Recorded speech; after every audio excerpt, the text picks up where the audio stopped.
Hello everyone, आज हम बात करेंगे क्लास 10th के एसएससी के एक्सरसाइज फर्स्ट के कुछ मुख्य ऑब्जेक्टिव क्वेश्चंस के बारे में जो बिहार बोर्ड में पूछे जाते हैं। तो चलिए शुरू करते हैं। हमारा पहला क्वेश्चन है, वियना सम्मेलन कब हुआ था? पूछ रहा है वियना सम्मेलन कब हुआ था। तो वियना सम्मेलन हुआ था 1815 ईस्वी में। वियना सम्मेलन कब हुआ था? 1815 ईस्वी में वियना सम्मेलन हुआ था 1815 ईस्वी में। दूसरा क्वेश्चन है, नेपोलियन युग का अंत कब हुआ था? नेपोलियन युग का अंत कब हुआ था? नेपोलियन युग का अंत 1815 ईस्वी में ही हुआ था। नेपोलियन युग का अंत कब हुआ था? 1815 ईस्वी में। तीसरा क्वेश्चन का आता है, जाटिस्ट आंदोलन कहाँ हुआ था? जाटिस्ट आंदोलन कहाँ हुआ था? तो जाटिस्ट आंदोलन हमारा इंग्लैंड में हुआ था। कहाँ हुआ था? इंग्लैंड में हुआ था। जाटिस्ट आंदोलन कहाँ हुआ था? इंग्लैंड में। अगला क्वेश्चन का आता है, प्रसा का शासक कौन था? प्रसा का शासक कौन था? तो प्रसा का शासक जो था वो विलियम फर्स्ट था। प्रसा का शासक कौन था? विलियम फर्स्ट था। प्रसा का शासक कौन था? William first. अगला क्वेश्चन का आता है, यूनान विद्रोह किस वर्ष हुआ था? यूनान विद्रोह किस वर्ष हुआ था? तो यूनान विद्रोह 1921 ईस्वी में हुआ था। कब हुआ था? 1921 ईस्वी में। नेक्स्ट क्वेश्चन है, चार्ल्स एक्स ने यानी चार्ल्स 10वें ने फ्रांस का प्रधानमंत्री किसको बनाया? चार्ल्स एक्स ने फ्रांस का प्रधानमंत्री किसको बनाया? तो उन्होंने बनाया था पोलिगनेक को। चार्ल्स एक्स ने फ्रांस का प्रधानमंत्री पोलिगनेक को बनाया था। इटली का एकीकरण कब तक में पूरा हुआ? अगला क्वेश्चन का आता है, इटली का एकीकरण कब तक में पूरा हुआ? तो इटली का एकीकरण 1871 ईस्वी में पूरा हुआ। कब हुआ? 1871 ईस्वी में। 1871 ईस्वी में इटली का एकीकरण पूरा हुआ। नेक्स्ट क्वेश्चन का आता है कि यूरोपियों ने किस देश से साहित्य का ज्ञान सीखा? यूरोपियों ने किस देश से साहित्य का ज्ञान सीखा? तो उन्होंने यूनान देश से साहित्य का ज्ञान सीखा था। यूनान देश से साहित्य का ज्ञान सीखा। किन्होंने? यूरोपियों ने यूनान देश से साहित्य का ज्ञान सीखा। अगला क्वेश्चन का आता है कि हंगरी की राजधानी कहाँ है? हंगरी की राजधानी है बुडापेस्ट। हंगरी की राजधानी कहाँ है? बुडापेस्ट। बुडापेस्ट। नेक्स्ट क्वेश्चन का आता है, मेटरनिख युग का अंत किस वर्ष हुआ था? यानी मेटरनिख युग की समाप्ति जो हुई थी, मेटरनिख युग कब खत्म हुआ था? तो मेटरनिख युग जो है सन 1848 ईस्वी में खत्म हुआ था। मेटरनिख युग कब खत्म हुआ था? सन 1848 ईस्वी में इसका द एंड हो गया था। फ्रैंकफर्ट की संधि किस वर्ष हुई थी? क्वेश्चन नंबर 11 का आता है, फ्रैंकफर्ट की संधि किस वर्ष हुई थी? तो फ्रैंकफर्ट की संधि 1871 ईस्वी में हुई थी। फ्रैंकफर्ट की संधि कब हुई थी? 1871 ईस्वी में। नेक्स्ट क्वेश्चन का आता है, जर्मनी में संसद को क्या कहा जाता है? देखिए, जर्मनी में संसद को पहले डायट कहा जाता था। क्या कहते थे? डायट। और इसको जर्मनी में जो संसद होता है इसको बुंडस्टैग भी कहा जाता है। क्या कहा जाता है? बुंडस्टैग। क्या कहते हैं? बुंडस्टैग। जर्मनी के संसद को क्या कहा जाता है? बुंडस्टैग भी कहा जाता है। और इसे क्या कहा जाता है? डायट भी। डायट भी कहते हैं, ठीक ना। और जापान का जो संसद होता है उसको भी डायट कहा जाता है। याद रखिएगा, जापान के संसद को भी क्या कहा जाता है? डायट कहा जाता है। और जर्मनी के संसद को क्या कहा जाता है? डायट कहा जाता है। और इसका दूसरा नाम क्या है? बुंडस्टैग है। क्या है? बुंडस्टैग। बुंडस्टैग है। जर्मनी के संसद का दूसरा नाम क्या है? बुंडस्टैग। और इसे किस नाम से जाना जाता है? डायट के नाम से भी जाना जाता है। तो ऑप्शन नंबर सी हमारा करेक्ट हो जाएगा। और अगर पूछे कि जापान के संसद को क्या कहा जाता है, तो जापान के संसद को भी डायट कहा जाता है। और रसिया का अगर पूछा जाए तो ड्यूमा। और अगर यूएसए का पूछा जाए कि यूएसए के संसद को क्या कहा जाता है, तो कांग्रेस कहा जाता है। क्या कहा जाता है? कांग्रेस। नेक्स्ट क्वेश्चन है, क्योटो सम्मेलन किस वर्ष हुआ था? क्योटो सम्मेलन किस वर्ष हुआ था? क्योटो सम्मेलन हुआ था हमारा 1997 में। सन 1997 ईस्वी में हुआ था। क्योटो सम्मेलन कब हुआ था? 1997 ईस्वी में। 1997 में हुआ था। क्योटो सम्मेलन कब हुआ था? 1997 ईस्वी में हुआ था। क्योटो सम्मेलन कब हुआ था? 1997 ईस्वी में। कितने में? 1997 में। अगला क्वेश्चन कहता है, ये देखिए, क्योटो सम्मेलन जो है इसके बारे में कुछ और बात हम बता देते हैं। क्योटो सम्मेलन जो हुआ था ये 1997 ईस्वी में हुआ था, ठीक ना। और ये जो हुआ था ये आपका जापान के क्योटो शहर में हुआ था। जापान के किस शहर में? क्योटो शहर में इसका सम्मेलन हुआ था, ठीक ना। और ये जो सम्मेलन हुआ था ये बेसिकली इसलिए किया गया था कि पृथ्वी में जो ग्लोबल वार्मिंग बढ़ रही थी, पृथ्वी की जो ग्लोबल वार्मिंग बढ़ रही थी, गर्मी जो यहाँ पे ज़्यादा पड़ रहा था, तो इससे इसको बचाने के लिए, ग्लोबल वार्मिंग से पृथ्वी को बचाने के लिए इस सम्मेलन का गठन किया गया था, जिसमें बहुत सारे ग्रीन हाउस गैसेज जो थे उसके उपयोग पर कंट्रोल लाने के लिए इस मीटिंग को किया गया था, जिसका नाम दिया गया था क्योटो सम्मेलन। इससे क्या होता कि हमारे पर्यावरण को सुरक्षा पहुंचता, इसीलिए इस सम्मेलन का दूसरा नाम है विश्व पर्यावरण सम्मेलन, ठीक ना। इसमें विश्व के बहुत से देशों ने भाग लिया था, इसलिए इसे क्या नाम दिया गया? विश्व पर्यावरण सम्मेलन नाम भी दिया गया। और इसका एक और नाम है ग्रीन हाउस सम्मेलन। क्योटो सम्मेलन को विश्व पर्यावरण सम्मेलन भी कहा जाता है और ग्रीन हाउस सम्मेलन भी कहा जाता है। क्योटो सम्मेलन को क्या क्या कहा जाता है? क्योटो सम्मेलन को विश्व पर्यावरण सम्मेलन भी कहा जाता है और ग्रीन हाउस सम्मेलन भी कहा जाता है, ठीक ना। और इसका गठन कब हुआ था? 1997 ईस्वी में। कहाँ हुआ था? जापान के क्योटो शहर में। क्यों हुआ था? पृथ्वी को ग्लोबल वार्मिंग से बचाने के लिए, ठीक ना। नेक्स्ट क्वेश्चन का आता है, तृतीय पृथ्वी सम्मेलन किस वर्ष आयोजित हुआ था? तृतीय पृथ्वी सम्मेलन किस वर्ष आयोजित हुआ था? तो याद रखिएगा, तृतीय पृथ्वी सम्मेलन जो है वो 2002 में आयोजित हुआ था। कब हुआ था? 2002 में आयोजित हुआ था। तृतीय पृथ्वी सम्मेलन कब आयोजित हुआ था? 2002 में, ठीक ना। और ये जो आयोजित हुआ था ये हुआ था आपका जोहान्सबर्ग में। तृतीय पृथ्वी सम्मेलन जोहान्सबर्ग में आयोजित हुआ था। कहाँ हुआ था? जोहान्सबर्ग में। और कब हुआ था? 2002 ईस्वी में। 2002 ईस्वी में 26 अगस्त से 4 सितंबर तक ये चला था, ठीक ना। और ये जो आयोजित हुआ था द्वितीय पृथ्वी सम्मेलन के 10 साल बाद। कब हुआ था? द्वितीय पृथ्वी सम्मेलन के 10 साल बाद तृतीय पृथ्वी सम्मेलन आयोजित हुआ था 2002 में। 26 अगस्त से 4 सितंबर तक ये चला था, ठीक ना। कहाँ आयोजित हुआ था? जोहान्सबर्ग में आयोजित हुआ था, ठीक। नेक्स्ट क्वेश्चन का आता है, द्वितीय पृथ्वी सम्मेलन कहाँ आयोजित हुआ था? तो द्वितीय पृथ्वी सम्मेलन जो है हमारा न्यूयॉर्क में आयोजित हुआ था, ऑप्शन नंबर डी। और यहाँ देखिए, तृतीय पृथ्वी सम्मेलन किस वर्ष आयोजित हुआ था? तो हम बताए 2002 में हुआ था। ऑप्शन में कहीं नहीं है 2002, तो क्या हो जाएगा आंसर? नन हो जाएगा। और 15 नंबर का क्वेश्चन कहता है, द्वितीय पृथ्वी सम्मेलन कहाँ आयोजित हुआ था? तो ये हुआ था न्यूयॉर्क में। कहाँ हुआ था?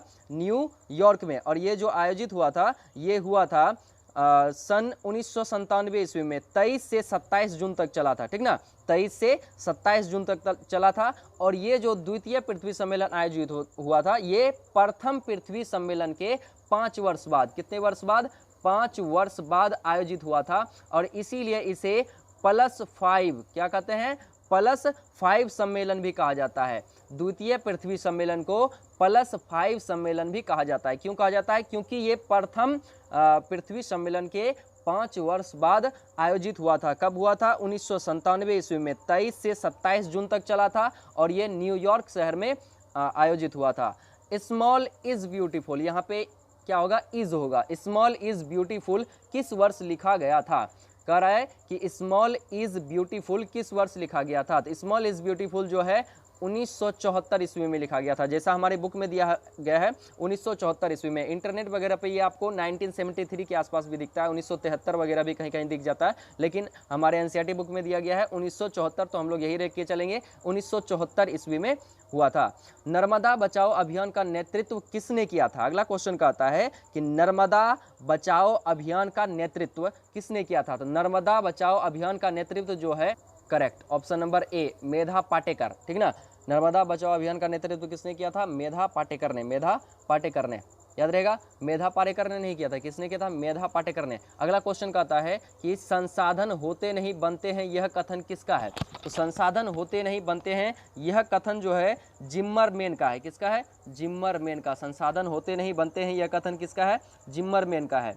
नेक्स्ट क्वेश्चन है कि द्वितीय पृथ्वी सम्मेलन किस वर्ष आयोजित हुआ था? द्वितीय पृथ्वी सम्मेलन किस वर्ष आयोजित हुआ था? तो याद रखिएगा द्वितीय पृथ्वी सम्मेलन जो है हमारा, द्वितीय पृथ्वी सम्मेलन 1997 में आयोजित हुआ था। ये हम आपको ऊपर में भी बता चुके हैं, यहाँ पे भी हमने ऊपर में बताया आपको, अगर देखिएगा तो यहाँ पे भी हमने बताया था कि द्वितीय पृथ्वी सम्मेलन कहाँ आयोजित हुआ, तो ये न्यूयॉर्क शहर में आयोजित हुआ था। और हमने आपको ये भी बताया कि ये 1997 में 23 से 27 जून तक चला था, और ये प्रथम पृथ्वी सम्मेलन के जस्ट 5 साल बाद आयोजित हुआ था, इसीलिए इसे +5 सम्मेलन भी कहा जाता है। ठीक ना। तो वही क्वेश्चन नीचे कह रहा है कि द्वितीय पृथ्वी सम्मेलन किस वर्ष आयोजित हुआ, तो किस वर्ष हुआ था? 1997 में। याद रखिएगा कब हुआ था? 1997 ईस्वी में ये आयोजित हुआ था। अगला है तृतीय पृथ्वी सम्मेलन कहाँ आयोजित हुआ था? तो तृतीय पृथ्वी सम्मेलन कहाँ आयोजित हुआ था?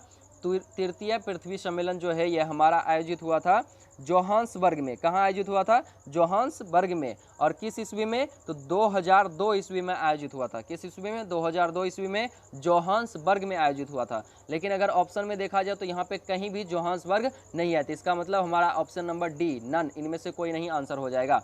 कोयला किस प्रकार का संसाधन है? तो आपको पता होगा कि कोयला जो है एक बार अगर इसका उपयोग कर लिया जाता है, हम इसको कोयला को एक बार जला लेते हैं तो दोबारा हम फिर उससे कोयला प्राप्त नहीं कर सकते हैं। इसको बनने में फिर से क्या हो जाएगा, जब बहुत सालों तक पेड़ पौधे ज़मीन के अंदर दबे रह जाएंगे, भूकंप के कारण जो पेड़ पौधे ज़मीन के अंदर दबते हैं, ठीक ना, वो जब दबे रह जाएंगे, या समुद्र में क्या होगा, जो भी जीव जंतु होते हैं, पेड़ पौधे होते हैं छोटे छोटे, वो जब बहुत सालों तक चट्टानों के नीचे, ज़मीन के नीचे, मिट्टी के नीचे, बालू के नीचे दबे रह जाते हैं, तब ये क्या हो जाता है, जीवाश्म ईंधन का रूप ले लेता है, कोयला का रूप ले लेता है, पेट्रोलियम का रूप ले लेता है। तो कोयला जो होता है वो एक बार अगर इसका उपयोग कर लें तो दोबारा हम इसे प्राप्त नहीं कर सकते हैं, निर्माण नहीं कर सकते हैं। तो इसलिए कोयला जो है क्या ये नवीकरणीय होगा? नहीं, क्योंकि इसका निर्माण संभव नहीं है, तो इसलिए ये नवीकरणीय नहीं है। ये क्या हो जाएगा? अनवीकरणीय संसाधन होता है। कोयला कैसा संसाधन होता है? अनवीकरणीय। कैसा? अनवीकरणीय संसाधन होता है। तो यहाँ ऑप्शन में कहीं भी अनवीकरणीय है? नहीं है, तो इसीलिए ऑप्शन नंबर क्या हो जाएगा? डी नंबर हमारा करेक्ट हो जाएगा। कोयला कैसा संसाधन है? अनवीकरणीय। अनवीकरणीय संसाधन है। कोयला कैसा संसाधन है? अनवीकरणीय संसाधन है। ठीक ना। कोयला कैसा संसाधन है? अनवीकरणीय संसाधन है। कोयला किस प्रकार का संसाधन है? अनवीकरणीय संसाधन है। नेक्स्ट क्वेश्चन देखा जाए तो नेक्स्ट क्वेश्चन कह रहा है कि स्मॉल इज ब्यूटीफुल किसने लिखा था? ऊपर में हम लोगों ने क्वेश्चन पढ़ा था कि स्मॉल इज ब्यूटीफुल किस वर्ष लिखा गया था, तो 1974, ठीक ना। और यहाँ पूछ रहा है कि स्मॉल इज ब्यूटीफुल किसने लिखा था, तो इसको किसने लिखा था? सुमशेर ने लिखा था। याद रहेगा, ऑप्शन नंबर सी हमारा करेक्ट हो जाएगा कि स्मॉल इज ब्यूटीफुल किसने लिखा था? सुमशेर ने। नेक्स्ट क्वेश्चन कहता है कि उपयोगिता के आधार पर संसाधन कितने प्रकार के होते हैं? उपयोगिता के आधार पर संसाधन कितने प्रकार के होते हैं? तो उपयोगिता के आधार पर संसाधन हमारा 2 प्रकार का होता है। उपयोगिता के आधार पर संसाधन कितने प्रकार के? 2 प्रकार के। एक होता है नवीकरणीय और दूसरा होता है अनवीकरणीय। कौन कौन सा? नवीकरणीय और दूसरा क्या होता है? अनवीकरणीय। ठीक ना। उपयोगिता के आधार पर संसाधन कितने प्रकार के? 2 प्रकार के, नवीकरणीय और अनवीकरणीय। नेक्स्ट क्वेश्चन पे चलते हैं। नेक्स्ट क्वेश्चन हमारा कह रहा है उत्पत्ति के आधार पर संसाधन कितने प्रकार के होते हैं? तो याद रखिएगा, उत्पत्ति के आधार पर जो संसाधन होता है हमारा, ये भी कितने प्रकार का? 2 प्रकार का होता है। उत्पत्ति के आधार पर भी संसाधन कितने प्रकार का? 2 प्रकार का होता है। कौन कौन सा? जैव एवं अजैव। जैव एवं अजैव। जैव एवं अजैव। उत्पत्ति के आधार पर संसाधन कितने प्रकार के होते हैं? 2 प्रकार के, जैव एवं अजैव। ऑप्शन नंबर ए करेक्ट हो जाएगा। अगला क्वेश्चन कह रहा है सौर ऊर्जा कौन सा संसाधन है? तो देखिए, सौर ऊर्जा जो है हम एक बार उपयोग करते हैं तो हम इससे दोबारा भी उत्पन्न कर सकते हैं सौर ऊर्जा। ठीक ना। आज अगर उपयोग किया तो कल भी हम क्या करेंगे? सौर ऊर्जा का निर्माण कर लेंगे। तो ये किस प्रकार का संसाधन हुआ कि ये हुआ पुनः पूर्ति योग्य। मतलब एक बार उसका उपयोग कर लिए तो फिर ये हमें क्या होगा? दोबारा भी ये प्राप्त हो जाएगा। तो पुनः पूर्ति योग्य संसाधन है। और पुनः पूर्ति योग्य जितने भी संसाधन होते हैं वो किसके अंतर्गत आते हैं? वो नवीकरणीय संसाधन के अंतर्गत आते हैं। तो सौर ऊर्जा जो है वो नवीकरणीय संसाधन इसका आंसर हो जाएगा। तो सौर ऊर्जा कौन सा संसाधन है? नवीकरणीय है। और कभी कभी ऑप्शन में आपको यहाँ पे दिया रहता है नवीकरणीय नहीं दे करके क्या दे देता है? पुनः पूर्ति योग्य दे देता है। तो हमारा ऑप्शन नंबर कौन सा सही हो जाएगा? पुनः पूर्ति योग्य, जिसमें लिखा रहेगा वो सही हो जाएगा। तो सौर ऊर्जा कौन सा संसाधन है? पुनः पूर्ति योग्य। पुनः पूर्ति योग्य संसाधन है। कैसा संसाधन है? पुनः पूर्ति योग्य संसाधन है, और पुनः पूर्ति योग्य जितना भी संसाधन होता है वो सारे संसाधन किसके अंतर्गत आते हैं, वो सारे संसाधन आते हैं नवीकरणीय के अंतर्गत। ठीक ना, इतना याद रहेगा। पुनः पूर्ति योग्य जितने भी संसाधन होते हैं वो किसके अंतर्गत आते हैं, नवीकरणीय संसाधन के अंतर्गत आते हैं। तो सौर ऊर्जा भी क्या है, पुनः पूर्ति योग्य संसाधन है, इसीलिए किसके अंतर्गत आएगा, नवीकरणीय संसाधन के अंतर्गत आएगा। या हम ऐसे भी बोल सकते हैं कि जितने भी नवीकरणीय संसाधन होते हैं वो किसके अंतर्गत आएगा, पुनः पूर्ति योग्य संसाधन के अंतर्गत आएगा। चलिए अगला हम देखते हैं कि अगला क्वेश्चन कह रहा है कि भारत की वित्तीय राजधानी, भारत की वित्तीय राजधानी है, तो ये सभी जानते होंगे कि भारत की वित्तीय राजधानी कौन है, मुंबई है। भारत की वित्तीय राजधानी कौन है जी, मुंबई है। क्योंकि यहीं पे क्या होता है कि जितना भी बड़ा बड़ा कंपनी लिस्टेड रहता है ना, NSE BSE सब पे लिस्टेड रहता है, तो वो NSE BSE कहाँ है, मुंबई में ही है। National stock exchange, Bombay stock exchange, NSE का मतलब क्या हुआ, नेशनल स्टॉक एक्सचेंज, और BSE का मतलब बॉम्बे स्टॉक एक्सचेंज। सारे जितने भी बड़े बड़े कंपनी हैं सबका जो वो क्या कहते हैं स्टॉक एक्सचेंज होता है, कहाँ पे होता है, मुंबई में ही होता है। इसीलिए मुंबई को क्या कहा गया है, वित्तीय राजधानी। भारत की वित्तीय राजधानी किसे कहा जाता है, मुंबई को। ठीक ना। अगला क्वेश्चन है मेक्सिको ओलंपिक समारोह, मेक्सिको ओलंपिक समारोह, ये जो अगला क्वेश्चन दिख रहा है, मेक्सिको ओलंपिक समारोह किस वर्ष आयोजित हुआ था। मेक्सिको ओलंपिक समारोह जो है 1968 में आयोजित हुआ था। कब हुआ था, 1968 ईस्वी में। मेक्सिको ओलंपिक समारोह कब आयोजित हुआ था, 1968 ईस्वी में। नेक्स्ट क्वेश्चन कहता है हमारा कि किस पर आधारित विभाजन सिर्फ भारत में है, कह रहा है किस पर आधारित विभाजन सिर्फ भारत में है। तो आप अगर थोड़ा सा पढ़े लिखे होंगे तो आपको पता चल जाएगा कि खास करके जाति पे आधारित विभाजन जो होता है वो केवल भारत में ही पाया जाता है। अन्य किसी भी देश में जाति पे आधारित विभाजन नहीं पाया जाता है। धर्म के आधार पे पाया जाता है, लिंग के आधार पे पाया जाता है, पुल्लिंग स्त्रीलिंग होता है, अन्य धर्म के आधार पे विभाजन पाया जाता है, लेकिन जाति के आधार पे विभाजन दूसरे किसी भी देश में नहीं मिलता है, केवल कहाँ मिलता है, भारत में ही ऐसा है कि जाति के आधार पे भी यहाँ लोग बटे रहते हैं। ठीक ना। तो किस पर आधारित विभाजन सिर्फ भारत में पाया जाता है, तो आंसर क्या हो जाएगा, ऑप्शन नंबर सी हमारा करेक्ट हो जाएगा। लोकतंत्र में रंगभेद के विरोधी कौन नहीं थे, अगला क्वेश्चन कर रहा है लोकतंत्र में रंगभेद के विरोधी कौन नहीं थे, तो इसका आंसर हो जाएगा लोकतंत्र में जो है रंगभेद का विरोधी जेड गुडी नहीं था। अगला क्वेश्चन कहता है कि जाति को समुदाय का आधार मानने वाला व्यक्ति कहलाता है। क्या कह रहा है, जाति को समुदाय का आधार मानने वाला व्यक्ति। यहाँ गौर कीजिएगा, जाति लिखा हुआ है, शुरू में ही लिखा हुआ है जाति को समुदाय का आधार मानने वाला व्यक्ति क्या कहलाता है, तो जातिवादी कहलाता है। क्या कहलाता है, जातिवादी। ध्यान रखिएगा, जाति प्रथा नहीं डालना है, जाति प्रथा नहीं होता है, जातिवादी होता है। ठीक ना। प्रथा एक अलग चीज हो गया, जो हम रीति रिवाज मान के चलते हैं वो हमारा प्रथा होता है। जाति कोनो रीति रिवाज थोड़ी है जो इसको हम प्रथा के अंतर्गत लेंगे। ये हमारा क्या है, ये जातिवादी के अंतर्गत आएगा। वो व्यक्ति जो जाति को समुदाय का क्या करता है, आधार, मुख्य आधार मान के चलता है, तो वो क्या किसके अंतर्गत आ जाएगा, जातिवादी के अंतर्गत आ जाएगा। जाति को समुदाय का मुख्य आधार मानने वाला व्यक्ति क्या कहलाता है, जातिवादी कहलाता है। अगला है वर्ण व्यवस्था में सामाजिक समूहों को कितने जातियों में बांटा गया था। वर्ण व्यवस्था में, ठीक ना, वर्ण व्यवस्था में सामाजिक समूहों को कितने जातियों में बांटा गया था। तो वर्ण व्यवस्था जो होता है बेसिकली ये आपके व्यापार से रिलेटेड होता है। कौन व्यक्ति किस तरह का काम कर रहा है उसके आधार पे लोगों को बांटा गया था। तो इसके आधार पे जो लोगों को बांटा गया था वो 4 भागों में बांटा गया था। आपको पता होगा कि कौन कौन से होते थे, शूद्र होते थे, क्षत्रिय होते थे, वैश्य होते थे, ब्राह्मण, क्षत्रिय, वैश्य और शूद्र। ब्राह्मण, क्षत्रिय, वैश्य और शूद्र। ब्राह्मण, क्षत्रिय, वैश्य और शूद्र। ये टोटल कितने प्रकार के हो गए, 4 प्रकार के। वर्ण व्यवस्था, वर्ण व्यवस्था का मतलब क्या, काम धंधा रोजगार के आधार पे किस प्रकार का आप काम करते हैं उस आधार पे क्या किया गया था, लोगों को जातियों में बांटा गया था, अलग अलग समूहों में बांटा गया था। तो वो कितने प्रकार के थे, 4 प्रकार के, ब्राह्मण, क्षत्रिय, वैश्य और शूद्र। ठीक ना। अगला क्वेश्चन कहता है भारत में पंचायती राज्य संस्था में किसके लिए आरक्षण की व्यवस्था है। तो भारत के पंचायती राज व्यवस्था में केवल महिलाओं के लिए आरक्षण की व्यवस्था है। किसके लिए, महिलाओं के लिए। भारत में पंचायती राज संस्था में किसके लिए आरक्षण की व्यवस्था है, महिलाओं के लिए। और इसका आंसर कितना हो जाएगा, 31 का हो जाएगा, बी नंबर 4। ठीक ना। कितनी जातियों में बांटा गया? 4। और भारत में पंचायती राज संस्था में किसके लिए आरक्षण की व्यवस्था है? महिला के लिए है।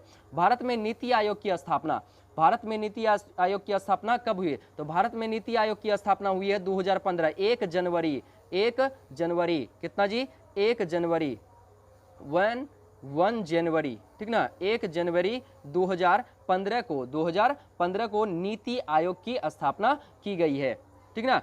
अगला क्वेश्चन कहता है,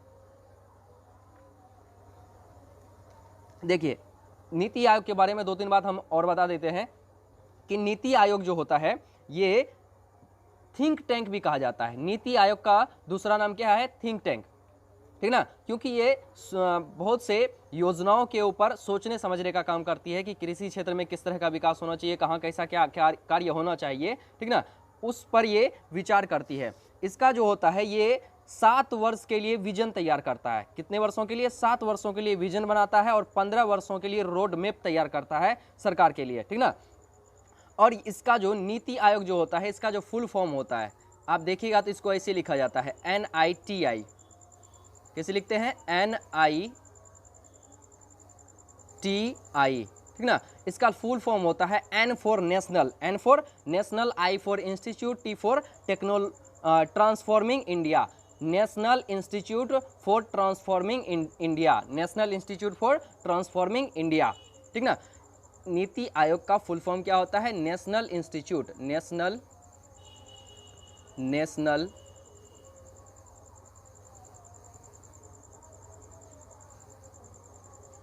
इंस्टीट्यूट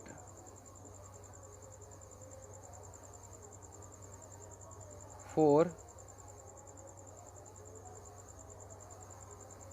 ट्रांसफॉर्मिंग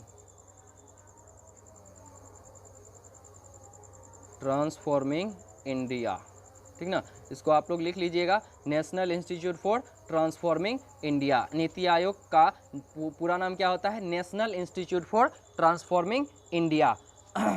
और इसका जो CEO है वो है अमिताभ कांत। कौन है? अमिताभ कांत। और इसका जो अध्यक्ष होता है, नीति आयोग का जो अध्यक्ष होता है वो देश के प्रधानमंत्री होते हैं। वर्तमान में देश के प्रधानमंत्री जो है श्री नरेंद्र दामोदर दास मोदी, वही इसके क्या हैं? अध्यक्ष हैं, ठीक ना। नीति आयोग जो है बेसिकली ये आपका योजना आयोग जो था जिसका कि गठन हुआ था 15 मार्च 1950 ईस्वी में। योजना आयोग का गठन कब हुआ था? 15 मार्च 1950 ईस्वी में। ये 5 वर्ष के लिए योजना तैयार करती थी कि क्षेत्र में किस तरह का विकास होना चाहिए थे, उसके ऊपर ये योजना तैयार करती थी। कहाँ किस क्षेत्र में ज़्यादा फोकस देने की आवश्यकता है उसके ऊपर ये योजना तैयार करती थी। इसी संस्था का अब नाम चेंज करके क्या कर दिया गया है? नीति आयोग कर दिया गया है, national institute for transforming India कर दिया गया है, ठीक ना। उस समय भी जब योजना आयोग था उस समय भी इसके अध्यक्ष देश के वर्तमान प्रधानमंत्री ही हुआ करते थे, ठीक ना। तत्कालीन प्रधानमंत्री जो थे पंडित जवाहरलाल नेहरू, वो उसके क्या थे? अध्यक्ष थे, ठीक ना। उसके बाद प्रधानमंत्री चेंज होते गए तो उसका अध्यक्ष चेंज होता चला गया। तो योजना आयोग का जो गठन है, यहाँ अगला क्वेश्चन कह भी रहा है कि भारत में योजना आयोग का गठन कब हुआ था? 15 मार्च को हुआ था। और 1900 कितने ईस्वी में? 1950 ईस्वी में। कितने ईस्वी में? 1950 ईस्वी में हुआ था। भारत में योजना आयोग का गठन कब हुआ था? 15 मार्च 1950 ईस्वी में। 34 नंबर का क्वेश्चन कहता है कि राष्ट्रीय विकास परिषद का गठन कब हुआ था? राष्ट्रीय विकास परिषद का गठन कब हुआ था? ठीक ना। राष्ट्रीय विकास परिषद का गठन 1952 में हुआ था। कब हुआ था? 1952 में। अगला क्वेश्चन कहता है, यहाँ पे तो हम पहला ये बता दिए 35 नंबर का 15 मार्च को हुआ था। कब हुआ था? 15 मार्च को 1950 ईस्वी में योजना आयोग का गठन हुआ था।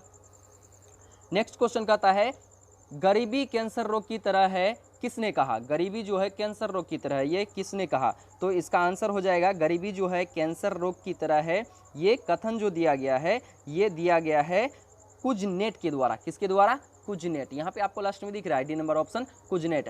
अगला कहता है योजना आयोग का अध्यक्ष कौन होता है?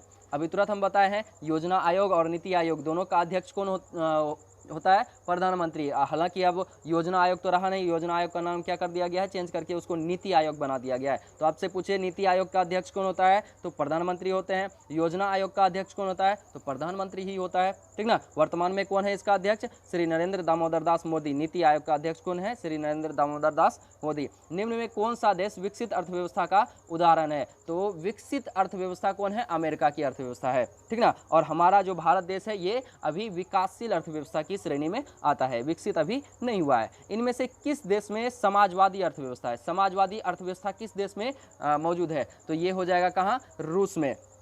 कहाँ है जी, समाजवादी अर्थव्यवस्था कहाँ है, रूस में। समाजवादी अर्थव्यवस्था कहाँ है, रूस में। अगला है मत्स्य पालन एवं पशुपालन किस क्षेत्र का अंग है। अगला क्वेश्चन का आता है मत्स्य पालन एवं पशुपालन किस क्षेत्र का अंग है। तो आप जानते हैं मत्स्य पालन हो, कृषि हो, पशुपालन हो, ये सारे किस क्षेत्र के अंतर्गत आते हैं, प्राथमिक क्षेत्र के अंतर्गत, ठीक ना। प्राथमिक क्षेत्र के अंतर्गत कौन कौन आते हैं, मत्स्य पालन और कृषि और पशुपालन। मत्स्य पालन, कृषि और पशुपालन किसके अंतर्गत आते हैं, ये सभी आते हैं प्राथमिक क्षेत्र के अंतर्गत। किसके अंतर्गत, प्राथमिक क्षेत्र के अंतर्गत। द्वितीय क्षेत्र के अंतर्गत आते हैं उद्योग धंधे से रिलेटेड जितने भी कार्य होते हैं वो सारे किसके अंतर्गत आते हैं, द्वितीय क्षेत्र के अंतर्गत। और कृषि से रिलेटेड मत्स्य पालन, पशुपालन, ये सारे चीज किसके अंतर्गत आते हैं, प्राथमिक क्षेत्र के अंतर्गत आते हैं। इसीलिए प्राथमिक क्षेत्र को कृषि क्षेत्र भी कहा जाता है। और द्वितीय क्षेत्र में क्या आते हैं, उद्योग धंधे से रिलेटेड जितने भी काम होते हैं, तो इसीलिए द्वितीय क्षेत्र को औद्योगिक क्षेत्र भी कहा जाता है। और तृतीय क्षेत्र जो होता है इसमें सेवा से रिलेटेड काम आता है। जैसे कि मान लीजिए कोई डॉक्टरी का काम कर रहा है, तो डॉक्टर जो होता है वो बेसिकली हमारा क्या करता है, सेवा करता है, और सेवा के बदले में वो हमसे कुछ पैसे वगैरह लेता है। तो सेवा दिया ना जी, तो इसीलिए सेवा दे रहा है, तो इसीलिए इस क्षेत्र का नाम क्या किया गया है, सेवा क्षेत्र भी रखा गया है। तृतीय क्षेत्र में बेसिकली वही काम आएगा जो सेवा देने वाला कार्य होगा, तो तृतीय क्षेत्र को सेवा क्षेत्र भी कहा जाता है। तो याद रहेगा इतना, तृतीय क्षेत्र का दूसरा नाम क्या है, सेवा क्षेत्र है। और यहाँ पे पूछा जा रहा है मत्स्य पालन एवं पशुपालन किस क्षेत्र के अंग हैं, तो ये हो जाएगा प्राथमिक क्षेत्र यानी कृषि क्षेत्र के अंतर्गत। किस क्षेत्र को द्वितीय क्षेत्र भी कहा जाता है, अभी तुरंत हम बताएं किस क्षेत्र को द्वितीय क्षेत्र कहा जाता है, उद्योग वाले क्षेत्र जो होते हैं उसको द्वितीय क्षेत्र कहा जाता है। अगला क्वेश्चन कह रहा है यंग यूरोप की स्थापना किस वर्ष किया गया था। यंग यूरोप की स्थापना किस वर्ष किया गया था, तो यंग यूरोप जो है इसकी जो स्थापना है, ठीक ना, यंग यूरोप की स्थापना जो है, किधर गया जी, यंग यूरोप 1834 में किया गया था। कब किया गया था, 1834 ईस्वी में किया गया था। ये यंग यूरोप की स्थापना कब हुई थी, 1834 में। अगला क्वेश्चन कर रहा है यंग इटली की स्थापना किसने की थी, मेजनी ने की थी। यंग यूरोप हो या यंग इटली हो, दोनों की स्थापना किसने की थी, मेजनी ने। यंग यूरोप और यंग इटली की स्थापना किसने की थी, मेजनी ने। अगला क्वेश्चन कहता है क्रीमिया युद्ध कब हुआ था, क्रीमिया युद्ध कब हुआ था। क्रीमिया युद्ध जो है 1853 से 54 ईस्वी में हुआ था। कब हुआ था, 1853 से 54 ईस्वी में। नेक्स्ट और लास्ट क्वेश्चन कह रहा है सेडोवा का युद्ध कब हुआ था, तो सेडोवा का युद्ध जो है 1866 ईस्वी में हुआ था। कब हुआ था, 1866 ईस्वी में हुआ था। सेडोवा का युद्ध कब हुआ था, 1866 ईस्वी में, ठीक ना। इतना याद रहेगा, चलिए इसको याद कर लीजिएगा आप लोग। आज के लिए इतना ही छोड़ रहे हैं, बाकी हम अगले क्लास में फिर से कवर करेंगे। बिहार बोर्ड में आने वाले जितने भी क्लास 10th के सोशल साइंस से रिलेटेड ऑब्जेक्टिव है उसको हम हर एक वीडियो में कवर करते रहेंगे और डिटेल में आपको बताते रहेंगे कौन सा कब हुआ था, कैसे हुआ था, क्यों हुआ था, सारा डिटेल जानकारी आपको यहाँ मिलेगा, ठीक ना।